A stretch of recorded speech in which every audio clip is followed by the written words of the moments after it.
Alice Cordier, bonjour. Bonjour. Bienvenue sur Livre Noir. Nous sommes ravis de te recevoir pour cet entretien. Tu es notamment connue en tant que directrice du collectif Némésis, une association féministe qui a pour ambition de défendre les femmes occidentales. Certaines personnes qui nous écoutent te reconnaîtront certainement, puisque tu apparais régulièrement sur les plateaux télé, afin de défendre des thématiques féministes, mais également des thématiques autour de l'immigration, l'impact de l'islam ou encore sur la question trans. Avant de commencer cet entretien, je rappelle que notre enquête sur l'extrême gauche sort ce mercredi 10 avril. Je vous invite donc à vous le procurer en kiosque. On compte sur vous. Je précise que si je me permets de te tutoyer, c'est car nous nous connaissons. On va pouvoir revenir sur toi, qui tu es, ce que tu as voulu faire à travers Némésis, la grande campagne de dons que tu as lancée.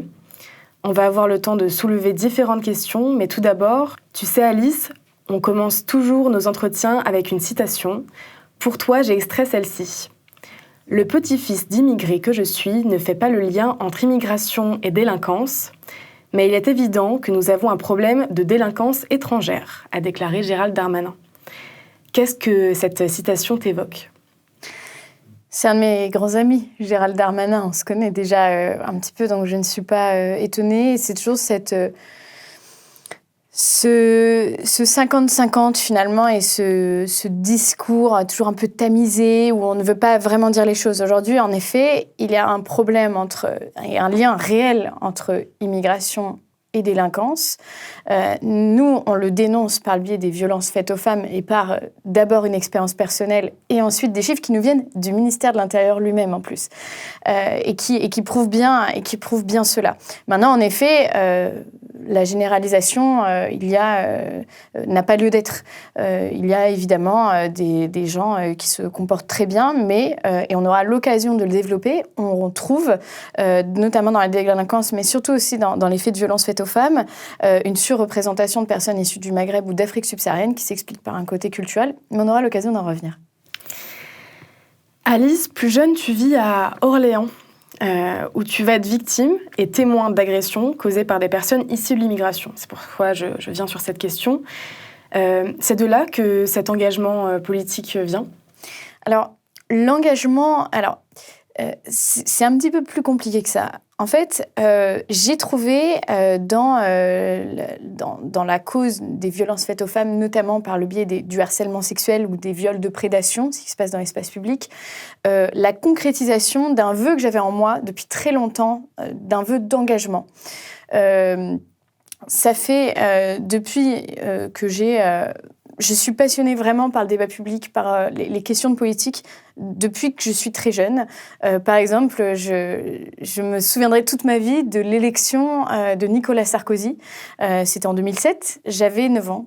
Et je me souviens très bien de l'endroit où j'étais, de son visage à la télé, parce que tout simplement, c'était la première personnalité sur laquelle je me suis intéressée. Donc voilà, de façon extrêmement jeune. J'étais déjà passionnée par sa dialectique, sa façon de s'exprimer et son sens du débat qui est assez rare, presque aujourd'hui, je dirais. Alors, je ne sais pas si aujourd'hui je voterai pour lui, mais en tout cas, à 9 ans, c'était quelqu'un qui m'inspirait énormément. Et ça a commencé vraiment comme ça, avec les élections de 2007. Et en fait, depuis, je pense que c'est Marine Le Pen d'ailleurs qui disait ça, la politique est un virus qui se réveille, qui se rendort, ou qui ne se rendort pas d'ailleurs. Et moi je pense que c'est vraiment qu'on est contaminé par cela, on tombe dedans comme Obélix dans la potion magique. Et moi c'est quelque chose qui a toujours été en moi. Je n'ai jamais trouvé en revanche vraiment un sujet, un thème sur lequel je voulais mettre toute mon énergie. Moi, je suis quelqu'un d'assez entier et je peux pas me disperser. Il me fallait quelque chose vraiment de transcendant, dont je savais que la cause serait assez importante pour que j'ai envie de m'y consacrer pleinement. D'abord, alors avant de m'engager vraiment sur ces questions-là, j'ai eu l'occasion, notamment lors d'études de droit à Orléans, études de droit qui n'ont pas mené à grand-chose puisque j'ai décidé de les arrêter. C'était pas du tout quelque chose que j'aimais. Je suis quelqu'un qui ne tient pas en place. Et le droit, malheureusement, les études de droit nécessitent quand même une certaine concentration. Et alors, j'ai eu l'occasion, lors de ces études notamment, de fréquenter un certain nombre de mouvements politiques, de l'extrême gauche à l'extrême droite, en passant par même l'UDI. Et j'ai eu l'occasion vraiment d'essayer de comprendre pourquoi ces gens pensaient comme ça. C'était quelque chose qui était très important pour moi, d'essayer de comprendre comment, par exemple, en 2000, à l'époque, c'était... plutôt 2017-2018, on pouvait par exemple être communiste. C'est quelque chose qui pour moi m'était totalement étranger et que je ne comprenais pas. Ou être royaliste. Au sein de l'Action française, par exemple, c'était quelque chose qui me fascinait un petit peu d'essayer de comprendre. Donc j'ai été un petit peu dans tous ces groupes, j'ai regardé, j'étais observatrice. L'UDI, pareil, j'ai essayé de comprendre ce côté mi-gauche, mi-droite, mi-figue, mi-raisin, mais jamais vraiment radical finalement. Et ça a été une expérience assez fascinante. Moi, j'ai passé des soirées incroyables dans les locaux de jeunes communistes, aux soirées Paella, j'étais invitée. Ils savaient qu'on n'était pas vraiment raccord au niveau des idées, mais on avait le sens du débat. Et ça, c'était quelque chose qui était extrêmement important pour moi. Mais je ne trouvais pas, dans ces mouvements-là, quelque chose... Vraiment, je sentais que c'était pas là où j'étais attendue. Alors, je vais pas aller dans la superstition, comme quoi on serait attendu à forcément, un futur glorieux. Je me prends pas du tout pour Jeanne d'Arc ou quoi. Simplement, je sentais que c'était pas forcément quelque chose qui me parlait plus que ça. Et il y a eu un élément fondamental dans ma vie. J'ai une petite sœur qui a subi du harcèlement sexuel. J'en avais subi, moi, à Orléans. Je suis arrivée pour mes 12-13 ans. C'est l'époque où on se développe physiquement. Et où l'espace public nous le fait très vite comprendre. Donc très fréquemment, par des clandestins, je me faisais harceler. Et je dis clandestin parce que, c'est-à-dire que je me souviens très bien d'un jour, notamment, où il y en a un qui vient me parler, et il y a un monsieur qui passe et qui me dit « Fais attention, c'est un sans-papier, ne rentre pas là-dedans, etc. » Alors, j'étais pas du tout sous le charme. Mais c'était vraiment, on avait des rues comme ça, je pense à la rue des Carmes, pour ceux qui connaissent un petit peu Orléans, qui sont vraiment... infestés d'hommes, je dis bien infestés d'hommes d'une 50aine d'années, un peu plus, un peu moins, qui rôdent, qui traînent, qui dealent, et qui sont là et qui embêtent les filles. Et ça, c'est quelque chose que j'ai connu, mais alors, tant que c'était moi, à la rigueur, ça m'énervait, et j'ai essayé d'expliquer à mes parents qui ne comprenaient pas très bien, d'ailleurs, parce que je pense que c'est vraiment propre à notre génération. Mais alors, le jour où c'est arrivé à ma petite sœur, alors là, ça a été un point de non-rupture. C'est-à-dire que là, j'ai compris qu'on touchait à quelqu'un de ma famille. Alors en plus, elle, c'était pas juste du harcèlement, elle s'est faite frotter dans les transports, elle était très jeune. Et là, j'ai compris que je ne le supporterais pas une seconde fois. Et que je voulais mettre toute mon énergie pour améliorer la condition des femmes sur ce thème-là précisément. Améliorer la condition des femmes globalement, mais ce thème-là, il était très important pour moi, justement, parce qu'il m'avait touché moi, il a touché ma sœur, et on voit malheureusement, l'actualité nous le prouve tous les jours, c'est que la situation ne s'arrange absolument pas. Mais à ce moment-là, il y avait aussi une omerta, il y a eu les viols de Cologne en 2016, qui ont été quelque chose... qui ont eu en fait un rebondissement, c'est-à-dire que c'est arrivé à ma sœur, il y a eu l'effet des viols de Cologne et j'ai compris qu'il y avait quelque chose qui se passait à ce niveau-là, qu'on avait en fait une arrivée d'hommes extra-européens avec une culture extrêmement différente qui se comportaient mal dans l'espace public et que personne n'en parlait. C'est-à-dire que moi, quand ma sœur s'est faite agresser, j'en ai parlé au lycée, voilà. Et en fait, on m'a dit, mais pourquoi tu précises que c'est un clandestin ? Quel est le lien ? Quel est le rapport ? En plus, t'en sais rien, tu lui as pas demandé ses papiers. Enfin, moi, j'ai l'impression qu'il y a quand même un lien toujours dans le cadre de ces agressions. Mais ça, on pouvait pas le dire. À la fac de droit, pareil, la fac de droit d'Orléans est collée, et un peu excentrée, est collée à une cité qui s'appelle La Source, qui est une plaque tournante du deal et du trafic d'armes national.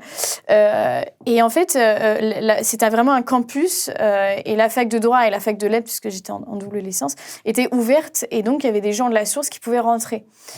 Et on a eu énormément de problèmes de femmes qui se faisaient agresser dans l'enceinte du campus parce qu'en fait, c'était parfois la nuit. Il y avait des filles qui rentraient de la bibliothèque universitaire pour entrer dans leur logement étudiant qui était collé à la fac et qui se faisaient en fait agresser sur le chemin.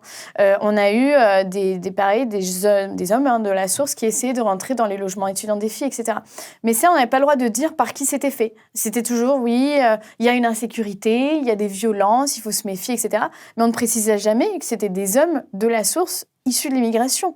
Genre, après, oui, en effet, on ne leur demandait pas leurs papiers, mais enfin, ça se voyait, ils ne parlaient même pas français pour certains.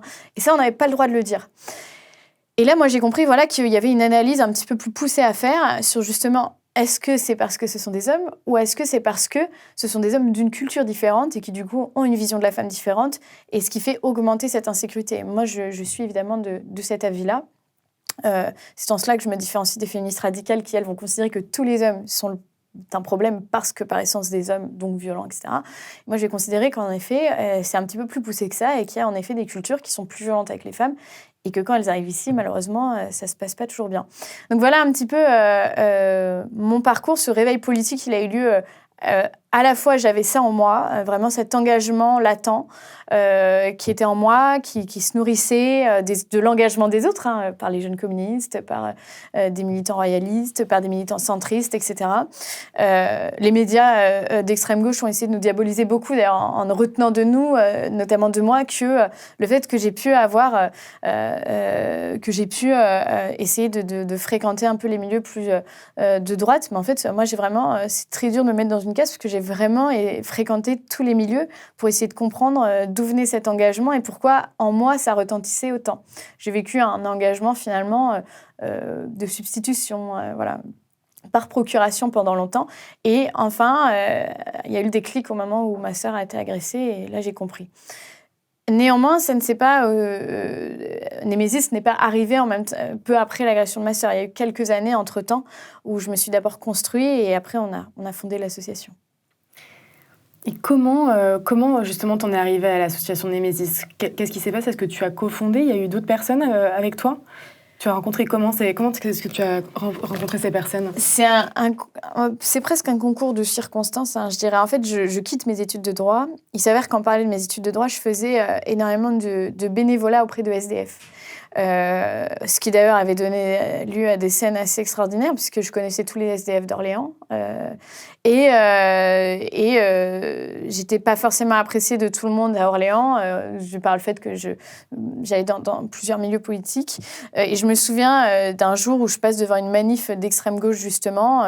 C'était une période où ils ne m'aimaient plus vraiment. Et j'ai failli, en fait, me faire bousculer très violemment par des militants. Et en fait, ce sont des SDF qui m'ont vue. Et moi, je leur servais la soupe, en fait, tous les mardis, et qui se sont interposés entre les militants d'extrême gauche, moi, et ça avait donné lieu, ça a été des scènes inoubliables, parce que j'ai ce côté aussi très social, parfois bien plus social aussi que des gens de gauche qui se disent auprès des gens précaires, mais pas tant que ça, juste sur le papier, mais ils les connaissent pas. Et donc voilà, bon, ça c'était une petite anecdote.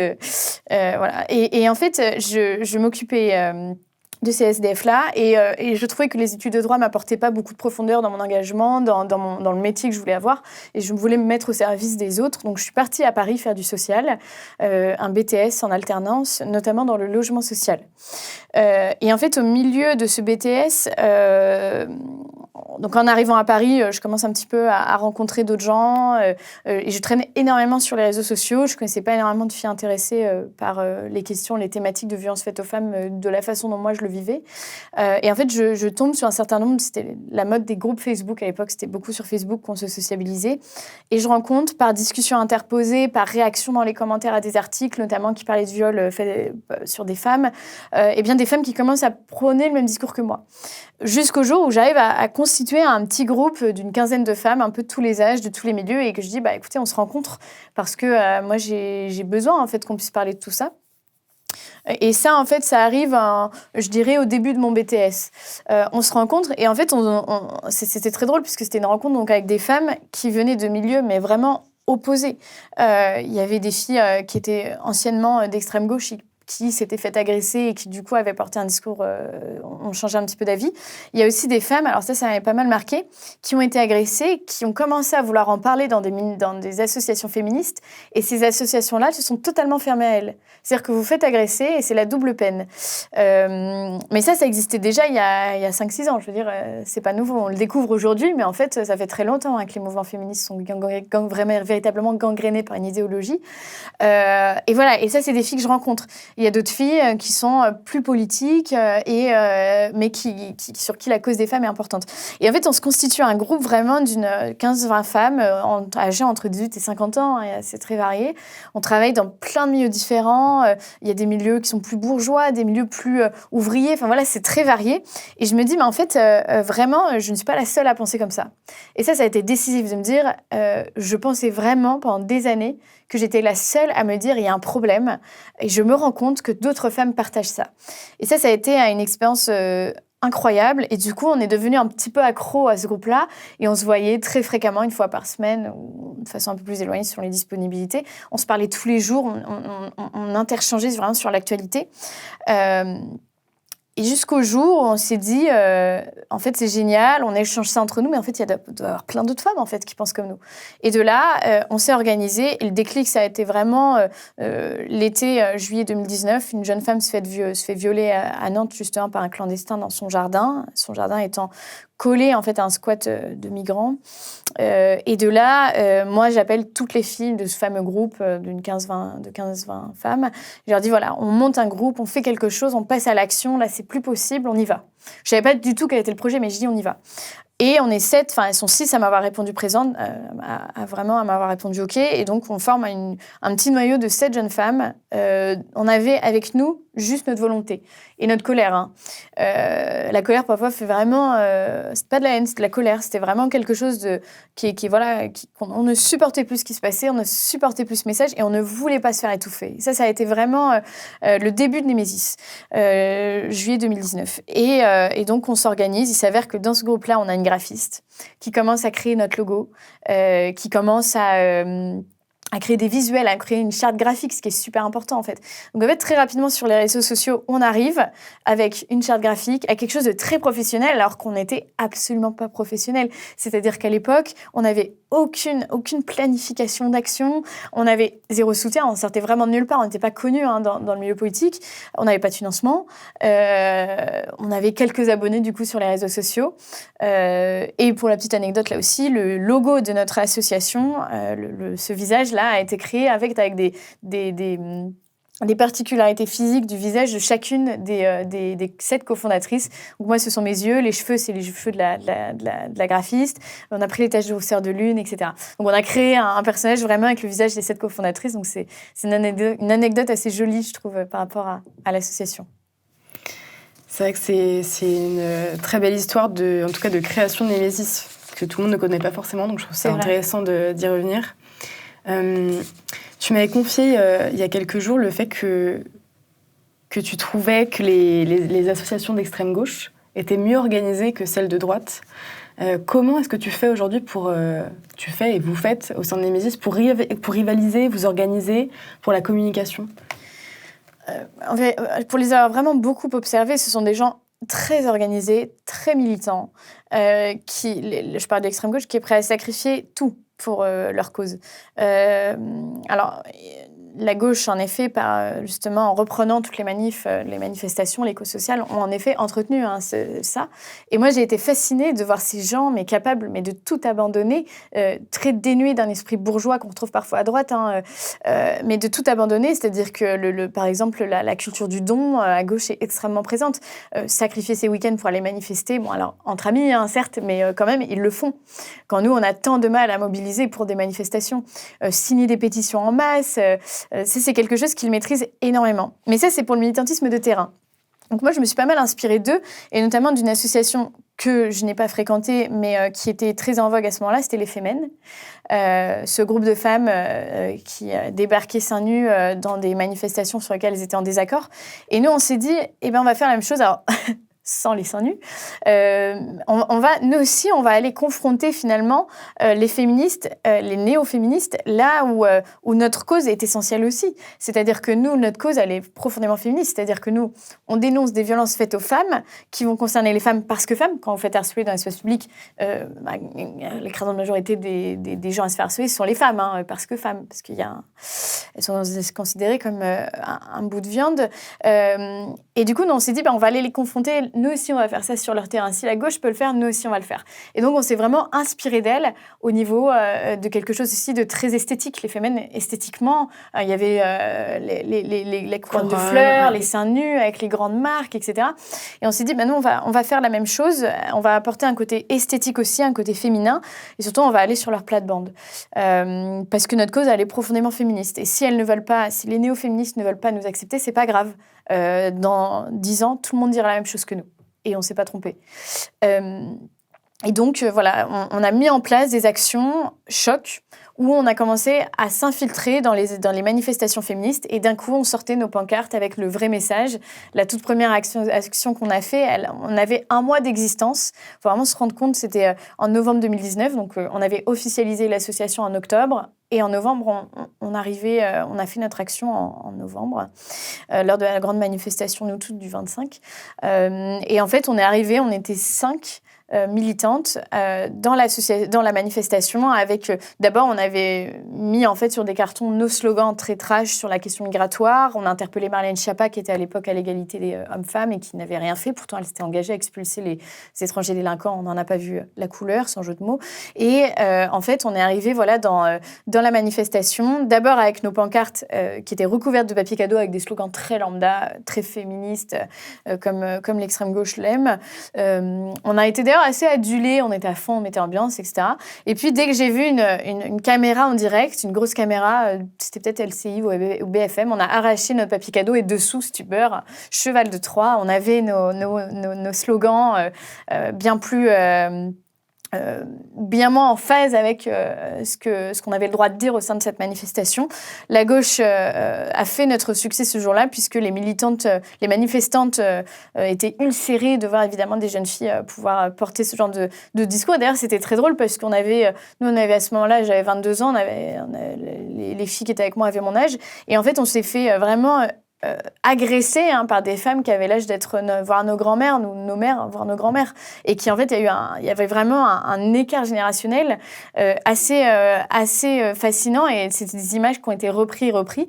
Et là, ça a été vraiment le lancement de Némésis, dans le sens où on s'est retrouvés le lendemain à devoir répondre à des médias, aux Parisiens, on a été dans le Figaro, Valeurs Actuelles, etc. On sortait de nulle part, tout le monde essayait de creuser, de savoir d'où on venait. Il s'avère qu'on venait de nulle part, pour le coup, voilà. Et ça a été aussi le lancement d'Alice Cordier, parce que moi, j'ai dû répondre rapidement. Alors, au début, je ne montrais pas du tout mon visage. J'étais que Alice de Némésis. Et le visage est arrivé un petit peu après, où on a vraiment décidé de répondre aux médias, et personne ne voulait le faire, donc j'ai dû le faire un peu par défaut. Mais on n'avait rien préparé. Enfin, vraiment, moi, quand je repense à cette période-là, on était tellement... en fait, c'était beau parce qu'on avait vraiment juste cette colère et cette volonté de ne pas se faire étouffer. On n'avait rien préparé, on n'avait aucun élément de langage. On bafouillait. Moi, le premier extrait vraiment où je parle, c'était sur Sud Radio avec Monsieur Berkoff. Et je l'ai réécouté il y a quelques jours, là. Et c'est presque touchant parce que je bafouille, je suis mal à l'aise. C'était mes premiers passages. Et en fait, je me dis, mais on n'avait rien organisé, on n'avait rien anticipé. On n'avait pas imaginé un seul instant, d'ailleurs, que ça marcherait, en vérité. Nous, on avait vraiment juste cette envie d'exister, de prôner un autre discours, de dire mais oh, nous aussi on existe en fait. Et ce qui se passe dans la rue a lieu. Et on ne va pas vous empêcher nous d'exister, vous n'allez pas nous empêcher d'exister, on va le dire. Et c'était juste ça notre énergie, puis après on s'est développé. Il y a eu cette action, il y en a eu beaucoup d'autres. Dernièrement, il y a eu Lille. Tout à fait. Est-ce que tu peux un peu nous en parler de tout ce qui s'est passé à Lille ? Donc nous, on s'est vraiment spécialisé sur les actions choc, et on a compris... Alors, les premières années de Némésis, en fait, on a d'abord axé notre message sur vraiment... Il y a un problème d'insécurité et l'immigration extra-européenne a une responsabilité là-dedans. Et les femmes en sont les premières victimes. C'était vraiment ça. Une fois que le message est bien rentré, on a commencé à se dire, voilà, on a peut-être un autre rôle maintenant, ça va être de mettre le faisceau sur des choses qui se passent en France, dans certaines villes, pour qu'ensuite les pouvoirs publics, les médias fassent leur travail à ce niveau-là. Et en fait, on s'est rendu compte, pour le cas de Lille, qu'il y avait le lycée Averroès, qui est un lycée musulman, qui bénéficiait de subventions et qui prenait un cours d'éthique musulmane et qui était finalement un cours de charia, où vraiment on apprenait, il y avait une volonté séparatiste entre les hommes et les femmes dans la société, et des choses, la question, la vision de l'homosexualité, il y a beaucoup de choses qui étaient assez pénalement répréhensibles en fait, qui étaient prônées dans ces cours-là, et nous on s'est dit c'est pas normal que nos impôts servent à financer des cours qui sont contraires à notre vision du pays. Et donc en fait là, pareil, on sait que c'est difficile de faire venir les médias à nous, et du coup, on va là où il y a des médias ou là où il y a de l'audience. Et donc, on avait privatisé la grande suite du Carlton, qui est un hôtel tristement connu pour l'affaire DSK notamment. Et on a déployé une immense banderole où on interpellait justement sur les financements du lycée Averroès. Et c'était récit salafiste dans les lycées de votre ville, vous sentez-vous en sécurité à Lille. D'autant qu'on sait que sur des choses comme la Grande Braderie avait été supprimée à un moment à cause des risques d'attentats. Donc voilà, il faut quand même bien se rendre compte que dispenser des cours islamistes, c'est pas anodin. Et donc, suite à cela, on a fait en effet 19 heures de garde à vue, on a été interpellés à la sortie du lycée. Et ça a donné lieu à un certain nombre de scènes assez rigolotes. D'abord parce que les policiers qui nous ont interpellés étaient déjà tous abonnés à Némésis. Donc c'était des gens qui nous connaissaient, qu'ils étaient tous assez excités de nous voir là. Certains descendaient des étages pour venir nous voir dans notre cellule. Ils ont été cool, ils nous ont mis d'ailleurs tout ensemble. On était 3 en garde à vue dans la même cellule. Le lendemain, on était dans les journaux, donc pareil, ils nous les montraient. C'était une ambiance assez particulière parce que les policiers sont confrontés voient très bien la réalité que nous on dénonce. Les gens du réel le voient. Et voilà. Et puis on a eu le droit à une pression aussi, parce que le matin même j'avais interpellé Gérald Darmanin en direct à Lille sur la question des OQTF. Et en fait, quand on s'est fait interpeller, on s'est rendu compte que parmi les policiers qui nous interpellaient, il y avait des gens qui faisaient partie de la sécurité aussi de Darmanin, qu'on avait vu le matin même. En fait, on a recroisé sur les vidéos. Donc je pense qu'il y avait quand même un lien entre interpellation et ce qu'on avait fait le matin en allant lui parler et le questionner sur son travail. Mais voilà, ça a été assez marrant. Et puis en fait, il faut vraiment se rendre compte dans ces actions-là, il y a toujours c'est très stressant. On sait que ça va généralement finir en garde à vue, Et il se passe toujours des choses un peu assez lunaires. Il y a pareil une chose qui s'est passée assez drôle pendant qu'on était en garde à vue. Donc, en fait, quand vous êtes en garde à vue, les policiers font l'inventaire de tout ce que vous avez sur vous, notamment dans votre sac à main. Et il s'avère que nous, on avait transporté l'immense banderole qui faisait plusieurs mètres dans une grande valise, et que quand on s'est fait interpeller, une de nous avait cette valise. Mais la valise était censée être vide, parce que la banderole était encore accrochée. Et en fait, une de mes collègue se fait donc fouiller, etc. Elle revient en éclatant de rire. Nous, on est dans la cellule, on comprend pas très bien. Tu viens de te faire auditionner, c'est pas. En plus, on s'est vraiment fait fouiller au corps, toute nue, etc. C'est quand même pas la meilleure période de la garde à vue. Et elle me dit, en fait, il s'avère que pendant qu'on déployait notre banderole, on a une de nos militantes qui a dû être fascinée par la suite Carlton, et en fait qui a récupéré tous les shampoings, tous les savons et tous les petits éléments de la chambre, et qui les a mis dans la valise. Sauf qu'elle, ce qu'elle n'avait pas envisagé, c'est qu'en fait la valise après finirait au poste. Et donc en fait les policiers se sont retrouvés à faire l'inventaire de tout, les shampoings, les machins, les petits savons, voilà. Donc dans ces moments un petit peu de stress, il se passe toujours des choses un peu lunaires comme ça, assez marrantes. Et voilà, c'était une petite anecdote que je voulais vous raconter. C'était une garde à vue vraiment très drôle. C'était plus dur pour les gens qui étaient à l'extérieur que pour nous, où nous vraiment, il s'est passé plein de choses comme ça, assez lunaires.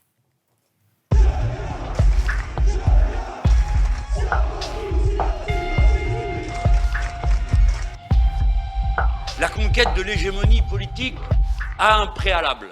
Il faut tout conflictualiser. Je refuse de recevoir l'extrême droite parce que je ne jouerai pas à ce jeu-là.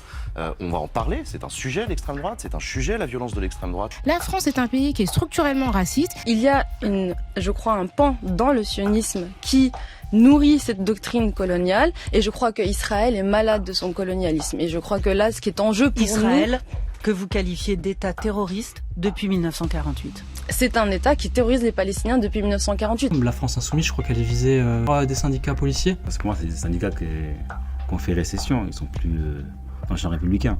Ils sont pieds et mains liés avec l'extrême droite. Tout ce dont vous parlez là, c'est des faits divers. Ce qui est arrivé à votre mari, malheureusement, va arriver à quelqu'un d'autre. Il y a des fous. Vous choque là comment je suis habillé? Non, c'est normal? Non, c'est pas normal. Je me sens ni fille ni garçon. Comme si on était un singe. Mais vous vous foutez de qui? Regarde-moi avec cette tête, toi. Regarde-moi avec cette tête.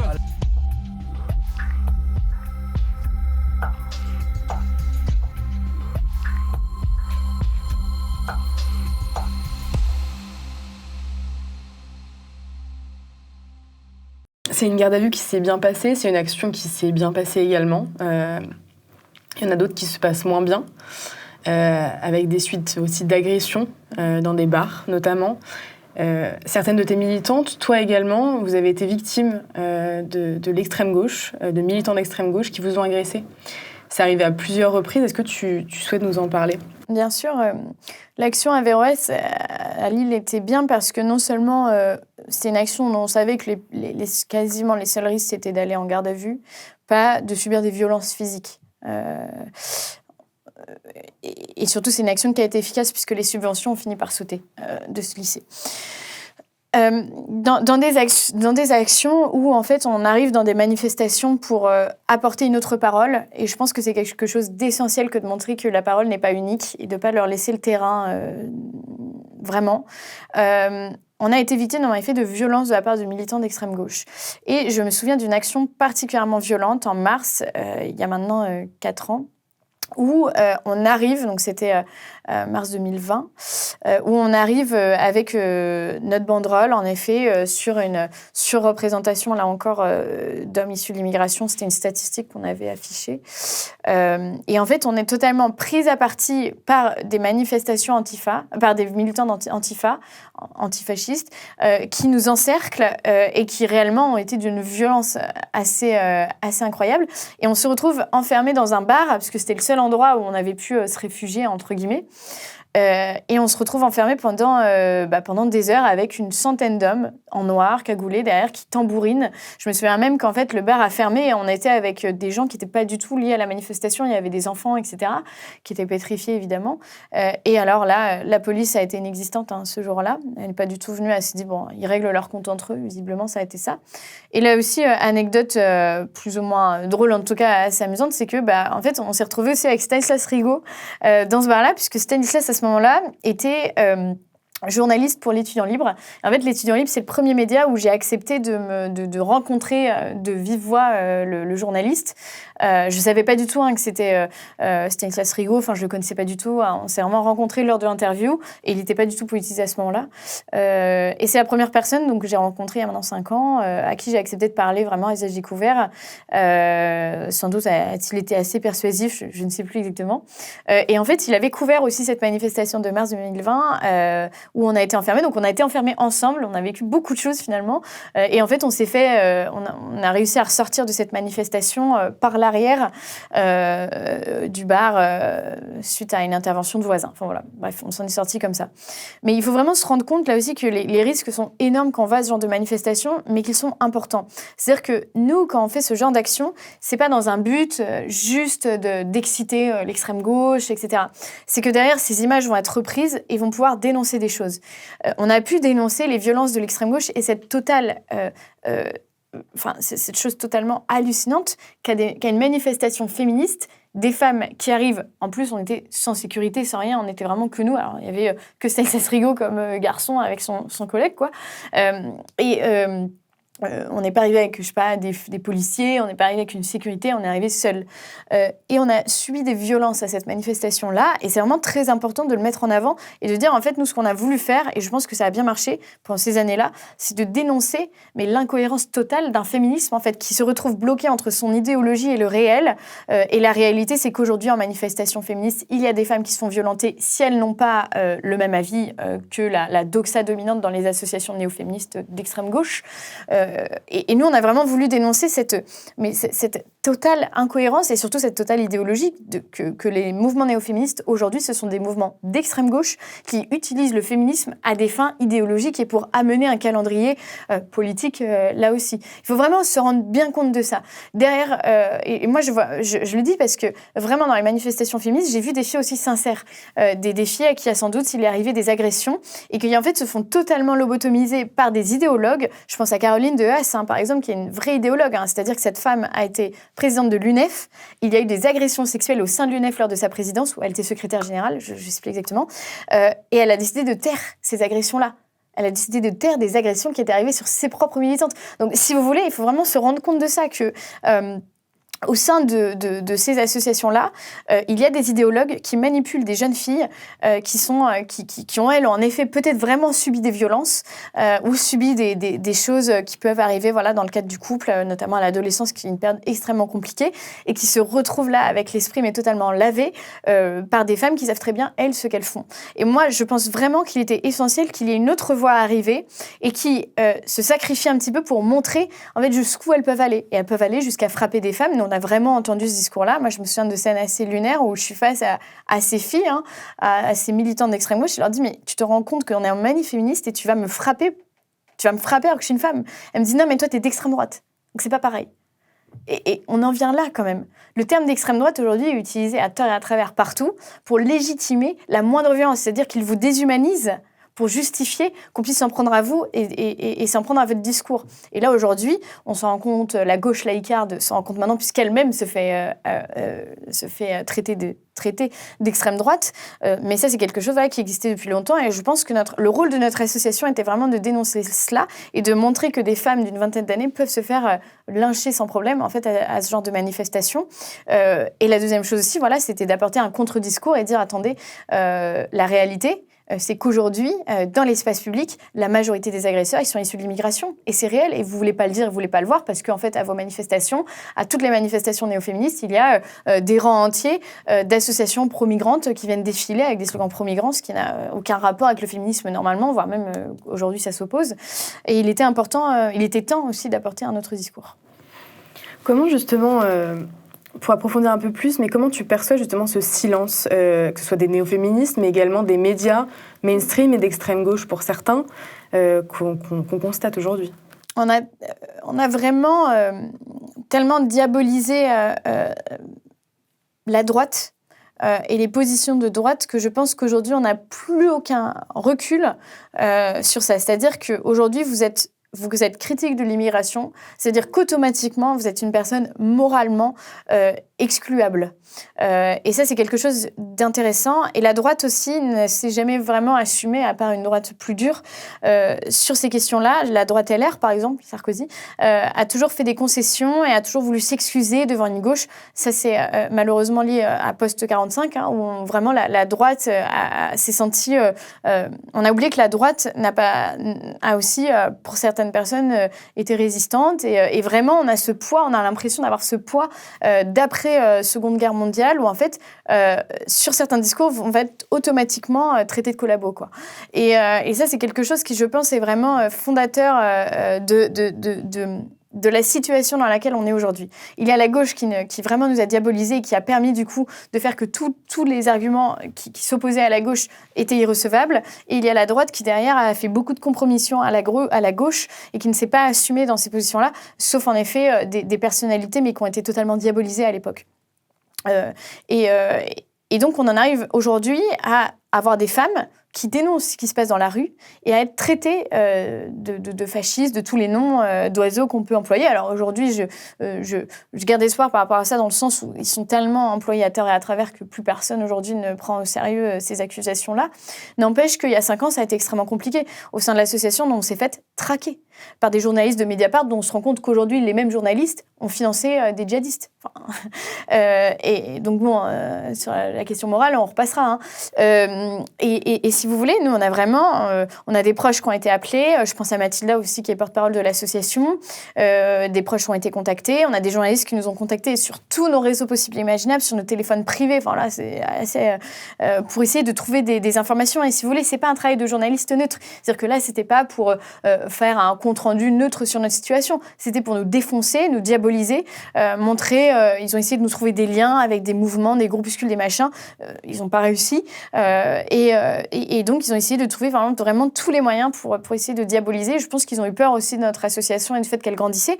Mais en fait, c'est eux qui ont fait notre succès, réellement. Et je le dis. Aujourd'hui, on sent qu'il y a eu un changement. Et ça, c'est pour ça qu'il faut être vraiment porteur d'espoir aussi par rapport à ce discours-là. Il y a eu un véritable changement, il y a eu un tournant, notamment après les dernières élections présidentielles, mais il y avait un tournant qui était déjà préparé par le biais de discours un peu alternatif, et qui permet aujourd'hui de faire exister justement cette parole-là et de dire oui, attention, on fait venir chez nous en masse des personnes issues de l'immigration, ce sont des publics fragiles, ce sont des publics aussi précaires, ce sont des publics, ce sont des hommes qui ont traversé, qui n'ont rien à perdre, qui ont traversé des mers pour venir nous voir et qui ont risqué leur vie, qui se sont retrouvés parfois face à des passeurs qui les menaient en bateau, là pareil sans jeu de mots, pendant des mois, voire des années, pour avoir discuté avec certains. C'est des situations extrêmement délicates. Ils arrivent en France, ils sont aussi intellectuellement et psychologiquement fragilisés. Et aussi, ils ont une vision de la femme qui est aux antipodes pour certains de la nôtre. Et ça, au sein de la gauche, ils ne connaissent pas ces publics-là. Ou alors, s'ils les connaissent, c'est encore pire. C'est-à-dire que certaines associations, je pense à Utopia, savent très bien le risque pour les femmes, notamment, d'être en contact avec ces publics-là. Utopia, par exemple, prévenez leurs bénévoles de s'habiller de certaines façons, de porter des vêtements amples, de ne pas porter de short, de ne pas porter de jupe, parce qu'il y a un réel risque. Donc ça veut dire que tu préviens tes bénévoles femmes qu'il y a un risque d'agression sexuelle, mais en même temps, tu laisses ces mecs-là aller vaquer à leurs occupations, parfois être totalement sans occupation d'ailleurs tout court, dans la rue. Donc en fait, tes bénévoles, tu les protèges, ou du moins tu les préviens, mais le reste des femmes, en fait, tu les protèges pas. Donc, ça veut dire que tu sais que ce sont des hommes qui potentiellement peuvent passer à l'acte et peuvent, et tous les jours d'ailleurs, les faits divers nous le disent, la rubrique faits divers qui sont devenus des faits de société, parce que quand un fait divers se produit plusieurs fois par jour, il y a un moment, ça devient un fait de société, se produisent. Ça veut dire que tu le sais que ce sont des publics dangereux, et pour autant, tu ne vas pas prévenir et tu vas même faciliter le fait qu'ils restent dans le pays. Et ça, c'est assez hallucinant.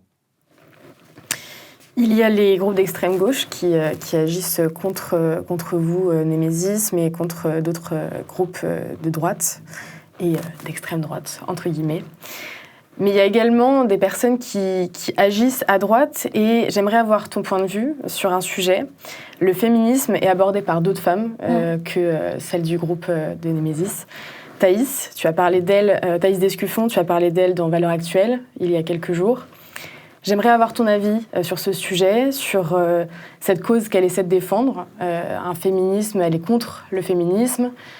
Quel est ton avis sur le sujet, Thaïs Descuffon ? Alors, vaste débat. Alors, Thaïs, c'est quelqu'un que je connais dans la vraie vie. C'est-à-dire que quand je fais une déclaration sur les médias, c'est pas quelqu'un qui est une ennemie que je ne connais pas, que je ne croise pas, etc. Donc, il faut réussir à faire la distinction, quand je parle d'elle, de la personne et de son combat, ou de son business, on l'appelle comme on veut. Thaïs, c'est quelqu'un qui a eu un engagement à Génération Identitaire qui a été très inspirant, qui a été jusqu'au boutiste. Moi, j'aime les gens jusqu'au boutiste. Qui a été vraiment... Elle a sacrifié énormément de choses et je suis assez bien placée pour le savoir parce qu'on en a beaucoup discuté. Maintenant, le tournant qu'elle a pris au niveau de son combat, moi, à titre personnel, je ne le comprends pas, je ne le partage pas et je pense qu'il est délétère pour la droite. Il est délétère, pourquoi ? Parce que moi, je le vois, énormément de gens considèrent que Thaïs, en fait, pense comme les salafistes. Alors, soit c'est qu'il faut qu'elle se remette en question sur le fait soit que son message est très mal perçu, soit que c'est volontairement ça, et d'ailleurs, je veux dire, elle ne se retient pas sur une critique féminine extrêmement acerbe, au point qu'il y a certaines personnes derrière qui qui sont touchés, des gens qu'elle connaît aussi, qui sont touchés par son discours en mal, et qui sont critiqués. Et c'est un discours qui est dangereux parce qu'elle ne permet pas aux hommes d'aimer vraiment. C'est-à-dire que, je vais vous prendre un exemple très simple. J'ai une amie qui a eu un rendez-vous galant avec un jeune homme qui s'avère être auditeur de Thaïs Descuffon. Il l'a emmené dans un endroit très sympa, etc., pas de souci. Et au bout de 10 minutes de date, il lui dit « Écoute, j'ai une question très importante à te poser. » Il dit « Vas-y, dis-moi, quel est ton body count ?» Voilà ce que fait Thaïs aussi. Voilà. Et vous vous doutez bien que le date ne s'est pas très bien fini. Donc non, ça ne marche pas comme ça. Le body count, pour préciser pour nos auditeurs, c'est le nombre de personnes avec qui une femme ou un homme peut avoir eu de nombre de rapports sexuels. Tout à fait. Et ça ne se... si quand bien même pour un homme c'est quelque chose d'important, ça ne se demande évidemment pas comme ça. Et en plus, la valeur d'une femme ne dépend pas de ça. Enfin, je veux dire... ou alors on traite tout le monde à égalité. Et moi, ce que je trouve aussi assez contradictoire, c'est que Thaïs, qui se dit catholique... ce qu'elle prône n'est absolument pas catholique. La virginité dans le catholicisme est à égalité entre les hommes et les femmes. Et on ne demande absolument pas aux hommes d'aller enchaîner les conquêtes. C'est plutôt mal vu. Et Thaïs dit l'inverse. Moi, il y a quelque chose qui m'avait pas mal choquée dans un de ses tweets, c'est la virginité d'une femme est un cadeau, la virginité d'un homme est un fardeau. Il n'y a rien de plus anti-catholique. Donc soit Thaïs n'est pas catholique, ne l'est plus, et ce qu'elle prône, et elle le pense, mais alors je n'aimerais pas être dans son monde. Et en plus, je pense qu'elle fait du mal aux hommes qui pensent pouvoir être formés par elle, soit Thaïs ne pense pas ce qu'elle dit. À ce titre, elle utilise la fragilité de certains hommes pour en faire un business. Il faut bien se rendre compte que des hommes célibataires, on a toujours eu plus que des femmes, qu'il y a une misère aussi chez certains hommes, et que leur faire croire avec des formations et des livres à 20 € faits à l'IA qu'ils vont réussir à trouver une petite amie comme ça, c'est totalement faux. Et moi, c'est quelque chose que Et en plus, en faisant ça, sous couvert de bien commun, moi, c'est quelque chose que je comprends pas. Maintenant, ceci étant dit, voilà, Thaïs, comme je l'ai dit, ce n'est pas la personne que j'attaque, c'est quelqu'un que j'apprécie dans le privé énormément. Elle sait que ce combat-là, je ne le partage pas. Et je pense, oui, qu'elle fait vraiment beaucoup de mal et qu'elle a pris un tournant qui, elle, ne va pas l'épanouir dans son aspect militant engagé et qui va ternir son image, ce qui est quand même assez compliqué quand on n'a que ça. J'aimerais revenir sur l'aspect sécurité, car je trouve que c'est un point qui est très important. Aujourd'hui, comment tu te sens ? Comment tu perçois on sait très bien que tu reçois des menaces de certaines personnes. Comment tu te sens ? Comment tu te protèges ? Et qu'est-ce que tu mets en place pour te protéger ? Alors, oui, ça devient un peu compliqué, notamment avec Twitter. Je me rends compte qu'il y a les passages médias, il y a les passages TPMP. Mes premiers passages TPMP ont été catastrophiques à ce niveau-là, dans le sens où s'en est suivi des vagues de haine auxquelles je n'avais pas du tout été préparée, et des vagues de haine de racaille. C'est pas Célestin du 16e qui vient t'insulter en DM. Là, c'est vraiment des types dont on se dit, on les croise, ça va être compliqué à gérer. Et ça m'est arrivé 2 fois d'en croiser un. Et en fait, il s'avère que j'ai toujours accompagné et qu'à chaque fois, j'ai réussi à m'en sortir plus ou moins comme ça, soit parce que une fois, on a cru que c'était un policier qui était avec moi alors que c'était un de mes amis, soit parce que la seconde fois, alors j'étais seule, mais il y avait des agents de la Sécu RATP qui étaient là. Donc j'ai réussi à m'en sortir à chaque fois comme ça. Donc il n'y a pas 1000 façons, il y a éviter les transports en commun, ça c'est évident. Malheureusement, c'est comme ça. Là, il y a quand même une réflexion de me mettre sous protection, au moins 1 mois ou 2, pour essayer de sécuriser un petit peu, de calmer tout ça. En fait, moi, j'ai une grosse visibilité maintenant sur Twitter, où on a décidé d'investir énormément, où il y a vraiment... Twitter, c'est le média des journalistes, des militants, et souvent des racailles aussi.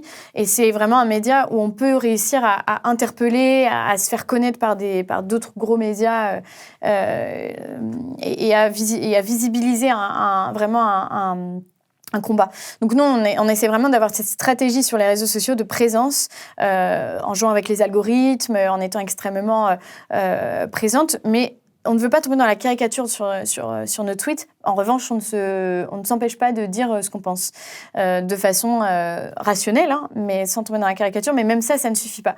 On ne se rend pas compte du nombre de salafistes, de talibans qu'il existe sur Twitter. C'est hallucinant. Et en fait, ils ne s'en rendent même pas compte. Je vais prendre un exemple tout simple. Par exemple, aujourd'hui, vous critiquez une femme voilée, ça veut dire que vous critiquez l'islam. Moi, je voudrais rappeler quand même aux gens l'histoire de Creil. En 1989, ces 2 jeunes filles qui arrivent voilées dans un collège ou dans un lycée.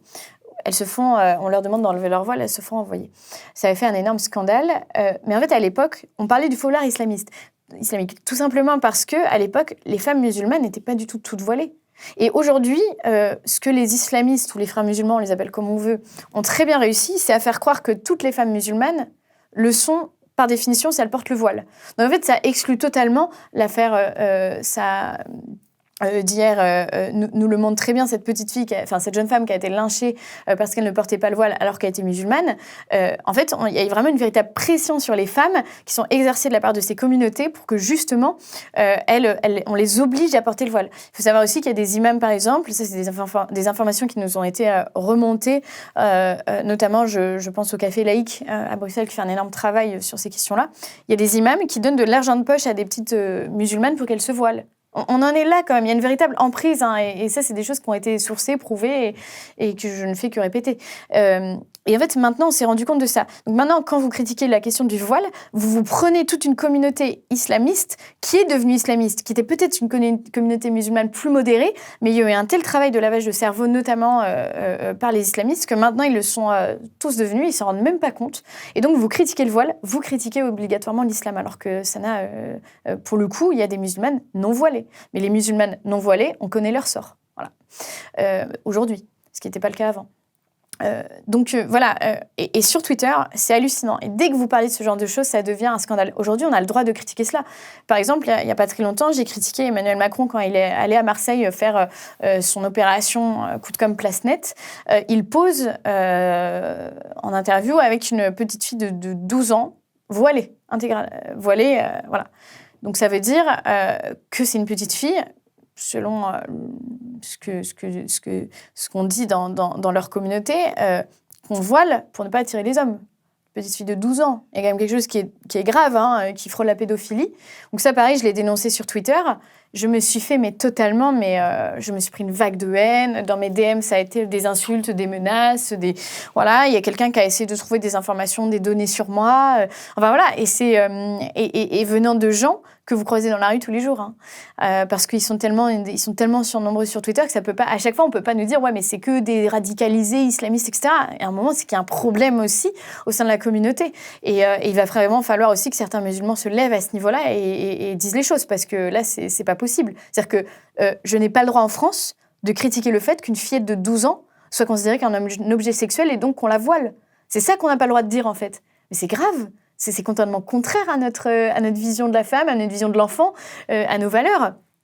Et donc, oui, pour ce genre de choses, malheureusement, aujourd'hui, on ne peut plus rien dire. On entend beaucoup le « on ne peut plus rien dire » sur la question des féministes, mais je peux vous assurer que le « on ne peut plus rien dire » aujourd'hui, c'est sur la question musulmane. Et on se prend, et aujourd'hui, il y a une génération d'islamistes qui, à mon âge, je pense, qui est de ma génération, et ça va être très compliqué de faire avec eux, hein. Les valeurs républicaines, là, je ne sais pas comment on va réussir à leur dispenser.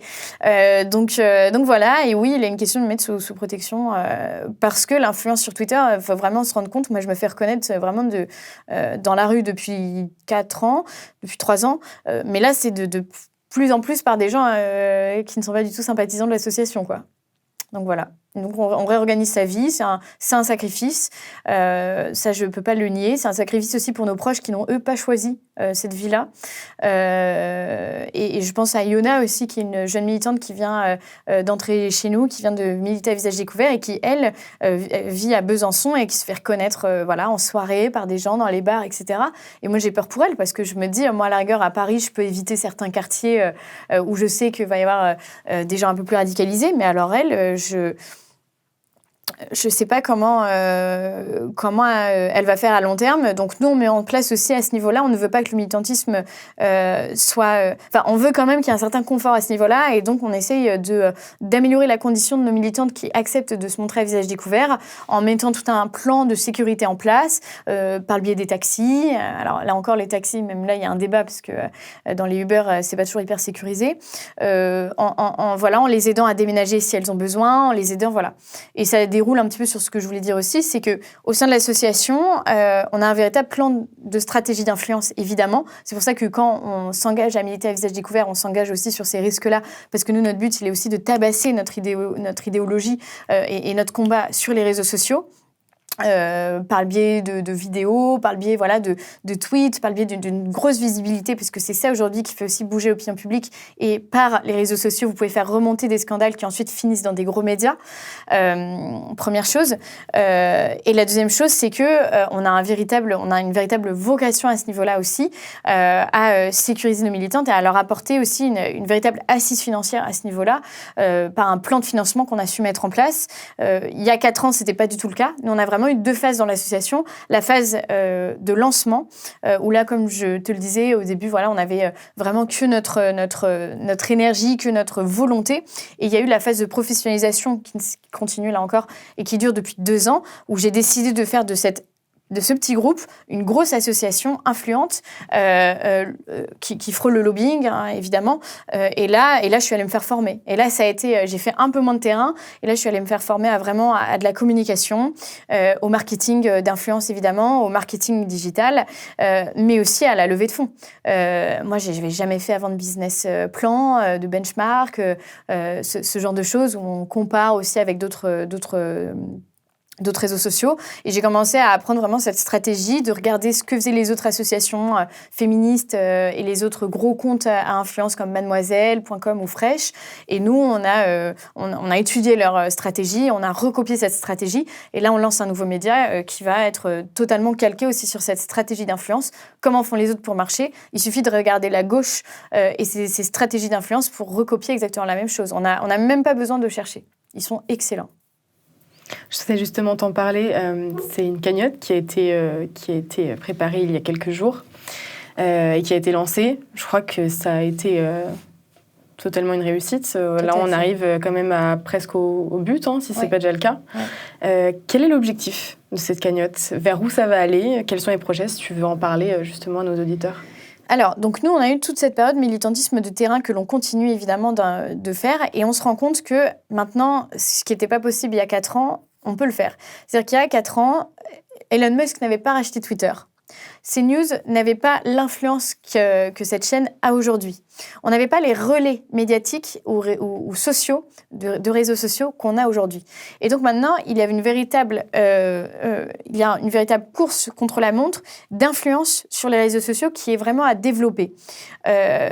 Nous, on a prôné la bonne parole, entre guillemets, dans la rue, justement par nos actions militantes. Ça nous a fait connaître et on compte bien continuer sur cette lancée-là.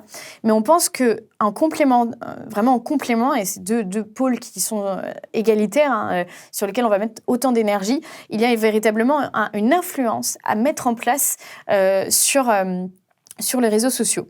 Et nous, on a décidé donc de lancer un pôle média qui visera justement à libérer la parole des femmes. C'est un pôle qu'on a déjà lancé en phase test. Il y a quelques mois, on a commencé à mettre en avant tout un tas de témoignages de jeunes femmes qui expliquaient notamment la situation à Nantes, l'insécurité à Nantes. C'est des témoignages pour le cas de Nantes, qui ont cumulé 5 millions de vues. Donc, c'est des témoignages à haut impact, à influence.